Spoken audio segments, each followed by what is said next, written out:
أعوذ بالله من الشيطان الرجيم. بسم الله الرحمن الرحيم. ألف لام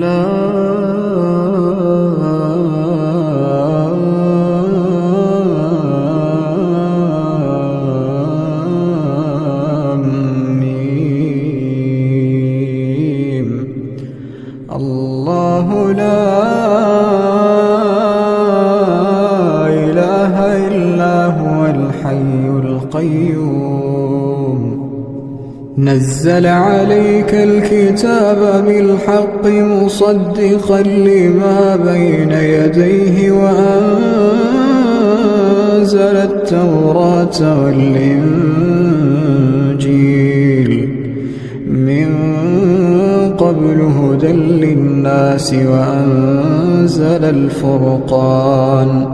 إن الذين كفروا بآيات الله لهم عذاب شديد والله عزيز ذو انتقام.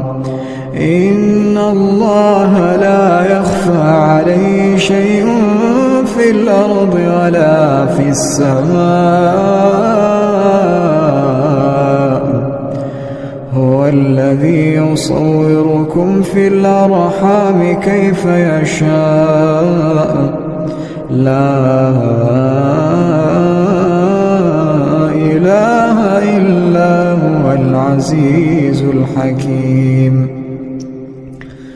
هو الذي أنزل عليك الكتاب منه آيات محكمات هن أم الكتاب وأخر متشابهات.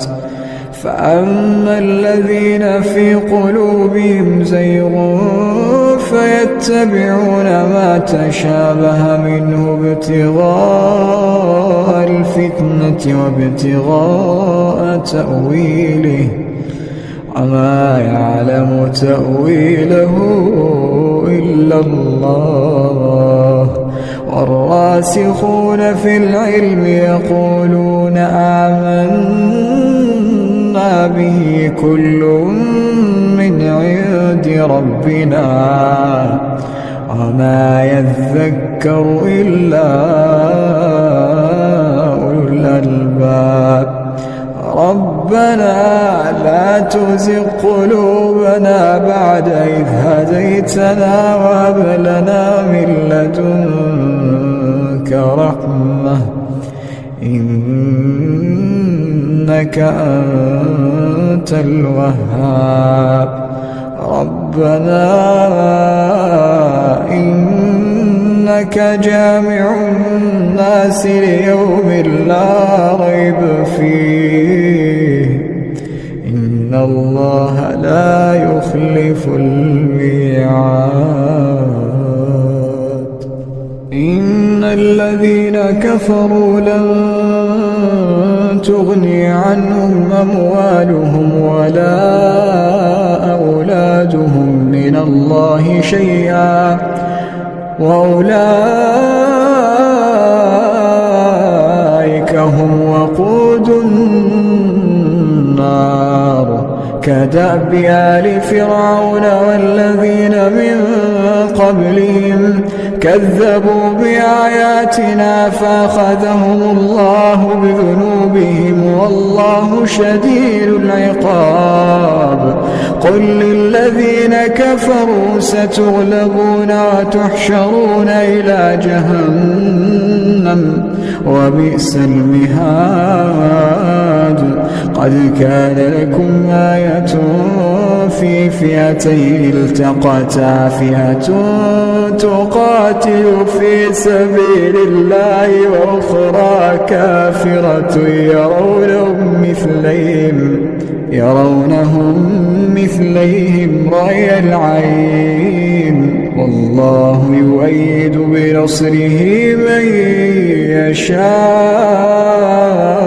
يشاء إن إن في ذلك لعبرة لأولي الأبصار.